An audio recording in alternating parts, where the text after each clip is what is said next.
you guys? So today we're back with another video. Kind of a sad one, honestly, because, well, you guys saw the title of the video. I am selling the ZL1 and I'm honestly pretty sad. I'm not selling it because I have to, and I'm not selling it because I want to. I'm selling it because it's a smart thing to do. I purchased this car almost I think a little bit more than a year ago, actually. I think it was back in early July of last year, I believe. And it's been an amazing car. I moved to LA for a little bit. I took it with me to LA. I lived down there for a bit. I daily drove it every single day. And then I put all of my belongings in the car. I moved back to Northern California and I've had it with me here. And when I moved back here is when I decided, hey, I'm gonna buy a daily driver so I don't put all of the miles on this car. Because I knew that buying a car that was semi-new or new, it was a 2018, I bought it in 2018, so let's just call it new, was gonna depreciate heavily. And for me, I'm usually pretty smart about the way I buy cars, but this was a car where I knew it was going to depreciate, but it was also a car I really, really wanted. And so I was like, you know what? I've worked really hard. If I don't get to enjoy, you know, what the things I like in life, the things I want to enjoy, then, you know, what is the point of working so hard? I see people working their entire lives and they just save. And there's nothing wrong with saving money and preparing for the future, but at the same time, like, what are you working for if you're not enjoying anything, you know? So for me, this was one of those moments where I was like, you know what? I'm young. If you know, things hit the fan, then I'm okay. I was 21 at the time, only 21. I can always figure it out. And so I went for it. I bought it. And again, I wasn't out of my comfort zone or outside my means. I just bought it because I really wanted it. And so yeah, I've had it for a year now. I've put, let's see, 4, 5, 6, like 6,000 or 7,000 miles on the car. And it's been an amazing car. I have no complaint. If you guys want to see the video I made about my honest thoughts on the car, you can check out, I'll put a card up below so you guys can click on it. I made a really thorough video with my just honest opinion on the car and how it's treated me so far. And, you know, long story short, it's been an amazing car. But now it's time for me to sell it because the depreciation curve is in its mid-peak. So, right, you know, with every day I keep it, the value is going to continue to go down, especially because the market dictates what a car is worth. And right now the market isn't being too friendly to this car. Not because it's not a good car, but just because, one, the news of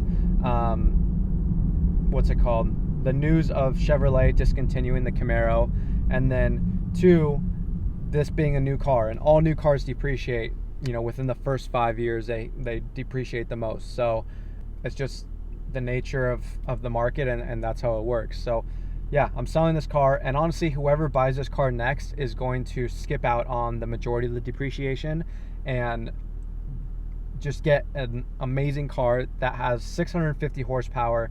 It's literally an animal. Like most cars on the road, this car's faster than most cars on the road, like, period. I get compliments on it all the time. It drives amazing. It can be a daily driver. It can be a track car. It can be anything you want it to be. So honestly, like I said, whoever gets this car next is going to get the best deal on Craigslist, on the internet, anywhere, because I'm selling it for a very, very reasonable price. And I mean, I might as well tell you guys now. So the car on Kelley Blue Book is in excellent condition, which it is, with the mileage it has, which is 11,000, is listed for, or says it should be listed for around $54,000. I'm listing the car for 53, and honestly, I'm probably going to be willing to take 51 or 52. So if you guys know anyone, if you're interested in the car, if any of your family or friends are interested, you know, I'll put the link to the car down below. Or actually, you know what? I'll put my email down below. Feel free to send me an email with the interest you have.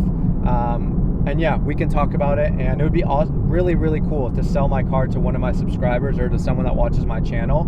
because that way I can keep it kind of like, I know that I'm selling it to someone that is going to genuinely enjoy it and just use it for what it's meant for.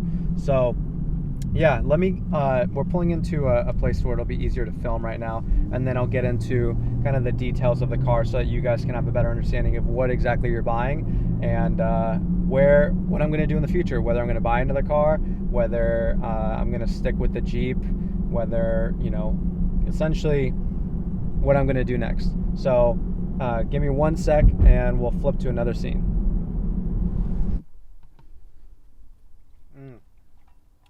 Are you filming? I can't get all of it. Are you filming this or what? So I fell for the trap. I saw an ad for Ghost Protein on YouTube, and I had to try it. They got I don't know if you can see this. Can you see that? No. No? Okay. Well, at the bottom, like right here, there's the flavor I got, they did a collab with Chips Ahoy, and they had literally chocolate chip, like Chips Ahoy flavor. I can't get the chocolate. And this protein has cookie crumble, like from the cookie, and chocolate chips in it. And it's phenomenal. Like, why would you? Back in the day, I remember like 10. There goes my key. Like 5 years ago, none of these flavors were out. It was all like Muscle Milk, like vanilla, chocolate, cookies and cream, but they all tasted like metal, like they were disgusting. And now we have like, these guys have cereal milk, they have Chips Ahoy, they have peanut butter cereal milk, they have blueberry toaster pastry something, vanilla, chocolate malt, coffee, insane flavors that you would never think you would. Protein used to be a chore. Like, I remember Muscle Milk was a disgusting consistency. Anyways, that was a side note. But Use Miguel 20. what's that? Use my code to get free ghosts. Yeah, right. All right. So time to talk about the car. So my car is a 2018 ZL1 Camaro, 650 horsepower, supercharged, 2 owners, clean title, no accidents, no nothing. I've honestly babied this car. If you take a look at it, like, the paint is in beautiful condition. It shines beautifully in the sun. It's just the car is perfect. I'm extremely sad that I'm selling it, but this is me trying to be a mature, well, 22-year-olds aren't that mature, so this is me trying to be mature for a 22-year-old. So yeah, let me keep walking you guys around the car. So this is garnet red, and I've been looking on Craigslist, I've been looking on Auto Trader, on what is it, Car Gurus, all those car selling websites. I haven't seen a ZL1 in garnet red for sale yet. So I personally think this is a really special car, and the market says it's a special car. And this red is just honestly beautiful. Like, you have to see it in person to be able to appreciate it. It's like a deep ruby red it's my favorite part of the car. It's color. I wouldn't wrap this thing ever, I don't think. If anything, I would take it to get ceramic coated, paint protection, all that stuff. All right, so if we keep going, we have I believe these are 20-inch. I want to confirm so I'm not lying to you guys. Yes, 20-inch. 305s in the back, 20-inch wheels. And then these are 20-inch as well. These are 285s in the front. The car comes stock with kind of the body kit, so it has like what are they called? Side skirts. It has the front lip, and it also has this awesome scoop on the hood. And guys, even if you just look at the front of the car right here, it is mean. Like, there's no way around it. Like, it's just a badass car. And people say it all the time. Like, it just looks super badass. And I love, so the 1LE, I believe, has kind of like a satin finish on the grille right here. I love the gloss. The gloss is honestly really, really cool, because it matches with the gloss paint, and it just looks amazing. So yeah, and then notice that the ZL1 has the vents right here for the air intake, and then it has the vertical LED strip along with the LED strips on the what's it called, on the headlights. And then car also comes featured with Brembo brakes with huge rotors. If I was Chevrolet, I would do slotted rotors. It doesn't really, as far as I know, it doesn't really impact performance too much, but they just look nicer and it's more sports car-y, so they should have done slotted, but you can easily swap those out for not that expensive. The car's it's bone stock. I haven't done anything to it purposely because I knew that I wouldn't be keeping it for super long. And so I wanted to one, it's easier to sell, it holds its value, but three, I'm giving someone essentially a clean slate so they can do whatever they want and they can make it theirs. Because sometimes, you know, depending on who you are, depending on what you're looking for, sometimes it's cool to kind of inherit people's taste or mods if you like it. But sometimes you get a car that has already been modded and it's like, what, you either put it back to stock and then make it how you want it, or you drive around someone else's build. So you know, to each their own, but for me, I decided to keep it stock because honestly, I mean, even the wheels, they're just beautiful wheels. For stock, these are amazing, and so I'm not gonna swap them out. It looks great.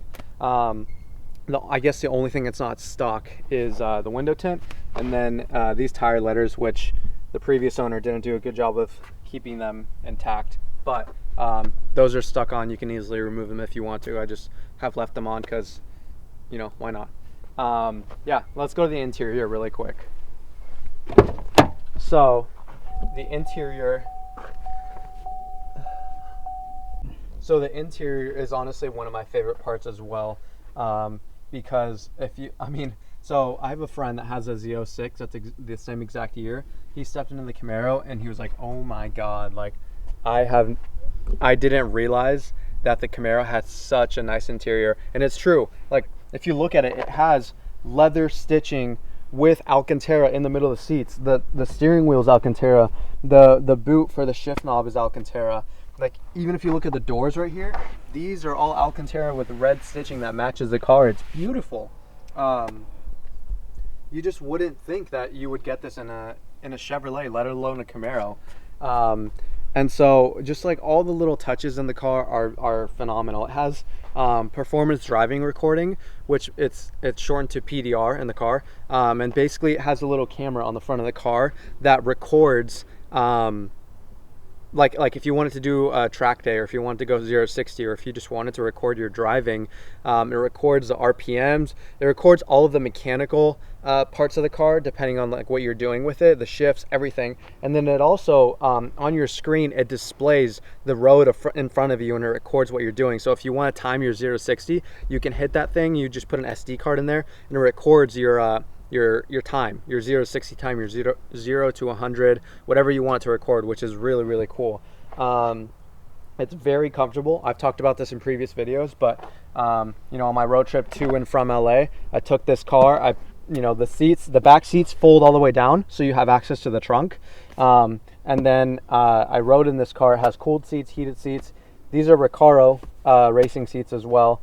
And I don't even want to call them racing seats because they have the pro of looking badass without the con of them being uncomfortable. These are super softs, but not too soft to where your back starts hurting. And they hug your body too. And I'm kind of like a wider guy, you know. I've been in people's cars where they're a little bit tighter, so like for wider people, or just naturally wider builds, it's kind of uncomfortable. Like it almost like kind of pushes in on your rib cage. But these are wide enough to where it's comfortable to sit in, but not too wide to where like you don't feel like it's holding you in if you're like, you know, going around corners or really pushing it. So yeah, that's kind of like a general overview of the car. Obviously, if you guys have seen my channel, if you guys have seen other of my videos, you know that it's an awesome performing car. It sounds amazing. You know, I'll go ahead and turn it on for you guys. But yeah, to finish out the video, I just wanted to say that this car's for sale. if you guys have any interest, any inquiries, please feel free to email me down below. I'll even put it on the screen, miguel@ycollective.co. If you know anyone that wants it, let me know. We'll make a deal. We'll do something. It'd be really cool to do a video with one of you guys of the delivery of the car, and yeah, we'll see where we go from here. But so here are the 3 cars that I'm considering, and I want you guys to let me know down below what you think I should get. Number 1 is a Subaru WRX STI. Okay, very different than this, but just hear me out. Number 2 is a Tesla Model 3. This car, and I recently did a video with my friend Nathaniel Curtis, was I've never sat in a Tesla before, and so he gave me a ride for the first time and kind of introduced me to the car, and it honestly blew me away. The technology they have in there, and the fact that the only thing that ages is the body, because you can wirelessly update the software, is phenomenal. Like that's something that's really cool. And I mean, the future is only going to continue to get brighter, so being able to update it as you go is going to be a huge plus, rather than one of these where like in 10 years I'll have to literally buy a new car to be able to update the new features, aside from like the body style. And then number 3 is a Mercedes C63. The C63 is something that I've always wanted. Again, that would kind of be counterintuitive to like what I'm doing with this car, because if I'm buying a C63, I would want at least I believe the body style updated in 2015, and then it just updated again, so I would want 2015 and up. But if I'm going, you know, 16, 17, 18, again, same thing would kind of happen. It's a luxury car, it's a sports sedan.